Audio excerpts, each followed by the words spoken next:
ঘরে যদি বেগুন থাকে তাহলে বানিয়ে ফেলতে পারেন সবচাইতে মজার মুচমুচে বেগুন ভাজা। এই বেগুন ভাজা একবার বানিয়ে খেলে দেখবেন ভুলে যেতে হবে অন্য সব বেগুন ভাজার কথা। ঝাল ঝাল এই বেগুন ভাজা খেতে হবে অন্য সব রকম বেগুন ভাজার থেকে বেশ আলাদা। আর বানানো যাবে অল্প কিছু উপকরণ দিয়ে। চলুন দেখে নেওয়া যাক আজকের বেগুন ভাজার রেসিপিটি।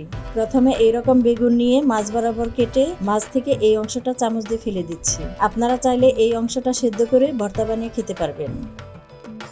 মাঝের অংশ ফেলে দেওয়ার পর ছুরি দিয়ে এইভাবে কেটে নিতে হবে। ঠিক এইরকম সাইজ করে কেটে নিতে হবে, এতে ভাজার পর বেশ মুচমুচে হবে। বেগুন কেটে নেওয়ার পর পানি দিয়ে ধুয়ে বাটিতে নিয়ে দিচ্ছি আধা চা চামচ গোলমরিচ গুঁড়া, স্বাদ মতো লবণ, এরপর আধা কাপের মতো কর্নফ্লাওয়ার। সবকিছু দেওয়ার পর ভালো মতো মাখিয়ে নিতে হবে।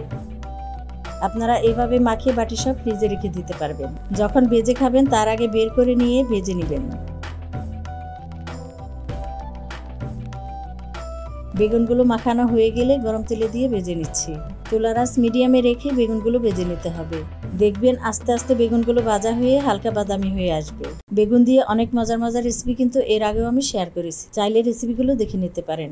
আর আমাদের পেজে যারা একদম নতুন তারা পেজটা লাইক অথবা ফলো দিয়ে রাখতে পারেন।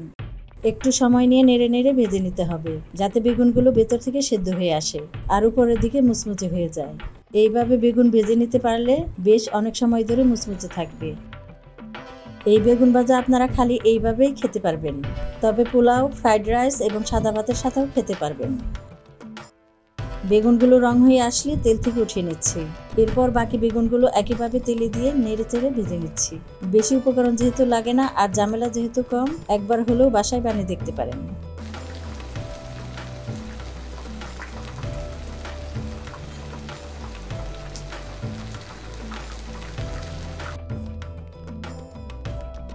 সবগুলো বেগুন ভাজা হয়ে গেলে এবার একটা বাটিতে নিয়ে নিচ্ছি।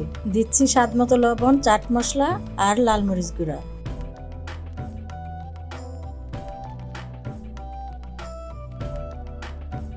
এরপর এইভাবে একটু মাখিয়ে নিচ্ছি। এই এক বাটি কারো সামনে দিলে দেখবেন খেয়ে সব শেষ করে ফেলবে। সহজেই নাস্তা ভালো লাগলে সবার সাথে শেয়ার করে রাখতে পারেন। আজকের মতো বিদায় নিচ্ছি। সবাই ভালো থাকবেন, সুস্থ থাকবেন। আল্লাহ হাফেজ।